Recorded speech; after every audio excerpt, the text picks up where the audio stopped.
Bonjour à tous, merci d'être venus, si nombreux. C'est le fruit d'un gros travail effectivement en amont, mais qui s'est fait surtout dans un délai assez court. C'est pour ça que certains intervenants ont vraiment un... Merci à vous d'être venus parce que le délai était vraiment court en termes d'organisation. Voilà. Donc malheureusement, nous n'avons pas l'ERENA présent avec nous aujourd'hui. L'ERENA qui est la grosse instance quand même régionale qui traite des questions d'éthique et qui sont un petit peu vraiment moteurs en termes de toutes ces questions autour de l'éthique et de la bientraitance entre autres. Voilà, donc j'ai eu quelques heures, on va dire, pour préparer un petit début de matinée. Ça va être très succinct, mais c'est pas très grave parce que l'intérêt, c'est surtout d'avoir du temps de parole pour ceux qui vont me succéder. Mais quand même, on va aborder un petit peu le propos du matin. On va commencer par le moins bien, puis après on n'en parle plus de ça. Ça c'est voilà, vraiment le moins bien, parce qu'il faut bien commencer par là, je pense quand même. C'est quoi la maltraitance? Parce qu'au démarrage, on parlait beaucoup de maltraitance il y a quelques années en arrière.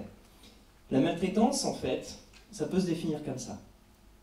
Violence se caractérisant par tout acte ou omission commis par une personne, s'il porte atteinte à la vie, à l'intégrité corporelle ou psychique, ou à la liberté d'une autre personne, ou compromet gravement le développement de sa personnalité et ou nuit à sa sécurité financière. La maltraitance, c'est quelque chose d'extrêmement large dans sa définition, comme on peut le voir. Ça ne prend pas simplement le fait d'être agressif avec quelqu'un. On voit bien qu'il y a une notion d'omission, de privation, ça peut être financier, ça peut être... Enfin voilà, c'est extrêmement large. Mais j'ai pas envie de parler de ça, j'ai envie de parler de choses positives. Donc je vais me dépêcher un peu. Il y a différents types de maltraitance. La plus évidente, celle qui nous vient à l'esprit, c'est la physique. Bien sûr, ça peut être des coups portés. Ça peut aussi être des soins un peu brusques, lorsqu'un patient est un peu récalcitrant. Ça peut être aussi la non-satisfaction de demandes par rapport à des besoins physiologiques, des choses toutes simples, du quotidien, refuser d'amener un patient aux toilettes parce qu'on n'a pas le temps, ou des choses comme ça peut rentrer dans le cadre de la maltraitance.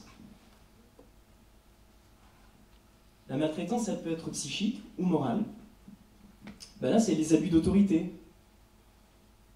Pris dans le quotidien, on peut vite tomber dans le piège. Même si on essaye de se dégager de ça, ça peut arriver. Le langage irrespectueux, l'absence de considération du patient. On parle également de négligence active. C'est toute forme de sévice, d'abus, d'abandon, de manquement, pratiquée avec la conscience de nuire. Le fait qu'elle soit active, ça veut dire qu'on ne fait pas quelque chose et on sait que ça nuit à la personne. Et puis, il va y avoir la négligence passive. Celle-ci est plus insidieuse, relevant de l'ignorance ou de l'inattention. Alors, en exemple, moi qui me vient comme ça, mais peut-être que vous en aurez d'autres dans l'échange de fin de matinée, surtout n'hésitez pas. Mais dans les exemples, on peut imaginer qu'une infirmière qui vient là en remplacement dans un service qu'elle ne connaît pas, oublie de donner un traitement. Voilà. Elle n'a pas fait exprès, elle n'a absolument pas l'intention de nuire, mais c'est de la négligence passive. J'ai pris l'exemple d'une infirmière, j'aurais pu prendre un tout autre exemple.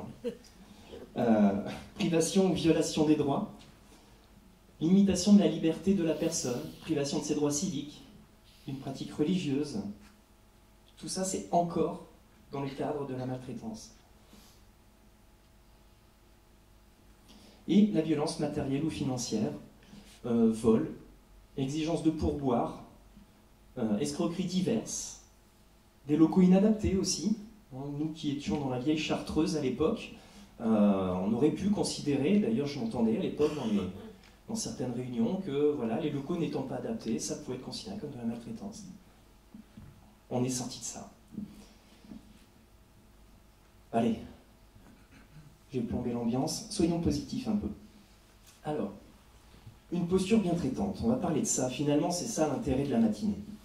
Il fallait quand même faire un petit crochet par ce qui était moins bien, mais en tout cas, nous, ce qui va nous intéresser aujourd'hui, c'est de regarder vers l'avenir et vers les choses un peu meilleures. Une posture bien traitante, au final, qu'est-ce que ça peut être? Alors, c'est pas simplement le contraire de ce qui vient d'être dit, hein, c'est quand même un petit peu plus large. Je vais vous proposer une définition et vous allez voir qu'il y a des gens qui, des fois, pensent réfléchissent beaucoup, et ils arrivent à sortir un truc vachement bien. Ça arrive des fois, regardez. Une posture bien traitante, ça peut être défini comme ça. Une manière d'être, d'agir et de dire, soucieuse de l'autre, réactive à ses besoins et à ses demandes, respectueuse de ses choix et de ses refus. Alors quand je mets des définitions comme ça, j'aime bien des fois me dire, si je devais souligner ou mettre en gras des mots pour bien faire sortir l'essence de ce qui est écrit, j'essaie de me mettre dans cet exercice-là. Et alors là, je l'ai fait, et au final, je ne sais pas ce que vous auriez souligné ou mis en gras, mais moi en tout cas, j'ai fait ça. En gros, manière d'être, j'ai souligné, agir, dire, soucieux de l'autre, réactive à ses besoins, à ses demandes, respectueuse de ses choix, j'ai tout souligné.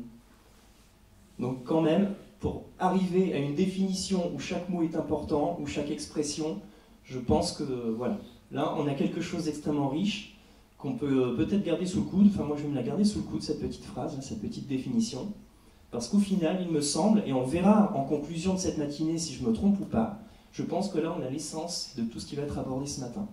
Mais, je ne sais pas, on verra. Qui sont les acteurs de la bientraitance? Je vais faire comme si j'étais dans une petite salle. Les acteurs de la bientraitance, là, si je vous pose la question, on se donne juste une minute, là. Allez-y, Sophie. Super. Les éducateurs. Je prends. Oui? Vous dites tout le monde. Ok, je prends aussi. Bon, ça va aller, bon oui, ça va aller. Une autre réponse? Oui? J'ai pas entendu. Alors ça, c'est une belle réponse. C'est une très belle réponse. Les autres aussi. Hein. Il y a 4 points. Est-ce que allez, je donne une dernière chance. Vous avez une autre réponse? Faut pas louper. Non, celle-là, il faut que vous me la donniez. Vu les personnes qui sont dans la salle, il faut que vous me la donniez. L'institution. Je prends aussi la réponse. Donc, en fait, les acteurs de la bientraitance, c'est effectivement les professionnels, l'institution, la personne accueillie, et je rajoute l'entourage de la personne accueillie. Ce qui rejoint ce que vous disiez, Benjamin. Finalement, c'est tout le monde. Voilà. C'est tout le monde qui est vraiment acteur. Mais tout ça, en fait, c'est pas chacun dans son coin. La seule manière de réussir à faire bouger les choses dans un sens positif, ce sera vraiment en travaillant en interaction tous. Et si possible, dans un respect mutuel. Voilà. Donc, on a les personnes, on a les acteurs. Maintenant, il faut qu'on apprenne à travailler ensemble.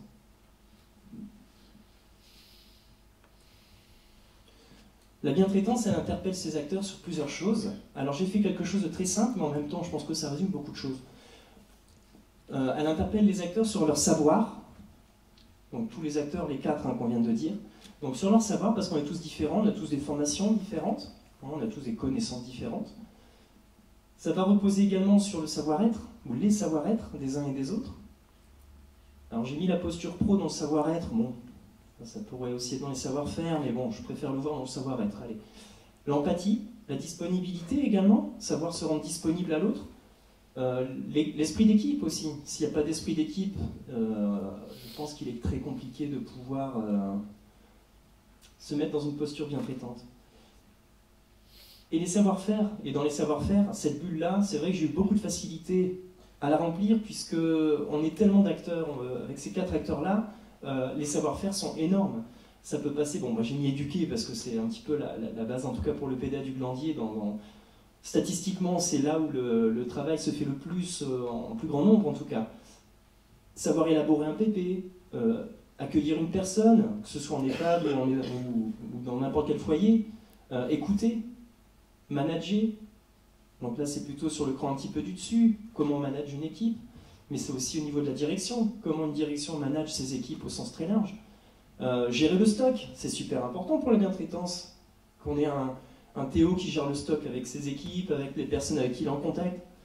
analyser les problèmes, entretenir les locaux. C'est-à-dire que même les personnes qui font que nous soyons dans un environnement propre, ça aussi c'est de la bientraitance. La gestion des risques professionnels, ça aussi c'est super important de pouvoir travailler autour de tout ça. Bref, les savoir-faire sont multiples. Et tout ça, ça participe à la bientraitance. J'ai bientôt fini pour cette introduction. Il y a une notion qui gravite autour de la bientraitance, une notion un peu anglo-saxonne. Je ne l'ai pas développée parce que je ne la connais pas bien. Mais en tout cas, je vous fais une proposition quand même pour cette matinée. Bon, le sens du care, en fait, c'est donner de la valeur à quelqu'un. C'est respecter ce qu'il est, ses qualités, ses besoins. Ce qui m'intéresse, c'est l'éthique du care. Care, en gros, bon, enfin, le sens défini, hein, le propos. Care, c'est un propos anglais. Le care, en fait, ça va concerner les attitudes des proches, ça va s'intéresser à ça. Les attitudes des proches ou des professionnels sont moins déterminées par la règle ou le droit que par l'adaptation des réponses à une situation donnée. Cela nécessite de mettre de côté son système de référence pour envisager le monde du point de vue de l'autre. Cette éthique-là, elle m'intéresse moi, personnellement, mais je pense qu'elle doit intéresser un peu tout le monde. C'est des fois mettre un petit peu de côté les règles, agir parce que la règle nous a imposé ça, agir parce qu'on nous a appris à agir comme ça, agir parce que le droit nous impose d'agir comme ça. Là, ça, on le met un petit peu de côté, des fois, ça fait du bien, et de se dire, voilà, là j'ai une situation donnée, j'ai un résident particulier devant moi, une situation particulière, et dans ce contexte-là, comment je dois agir? Ça, c'est l'éthique du care, qui est intéressante et qui peut aussi diriger un peu notre écoute sur tous les propos qui vont être tenus ce matin. J'ai fini ma petite introduction à la journée. Je laisse place directement à mes successeurs. Merci.